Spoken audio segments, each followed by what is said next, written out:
everyone, got a 2022 Jeep Grand Cherokee, and today I'm going to show you how to reset the oil life. First thing you're going to do is you're going to need to find the oil life on the cluster here, okay? And right now it's just showing the miles. We are going to go up and down until you get to the correct menu. Okay, this is going to be it right here. It's the one that has the 5 dots. See these little 5 dots? Right here it says fuel economy.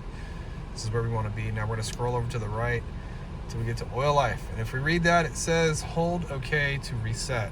All right, so if we hold it, it's not going to let us do it. We need to turn the car off. All right. Now with your foot off the brake, hit engine start stop once, and that'll power the cluster up.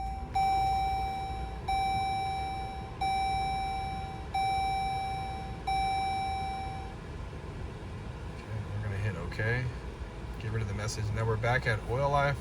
Press and hold OK, and I'll reset to 100%. Well, I hope the video was helpful, and it was.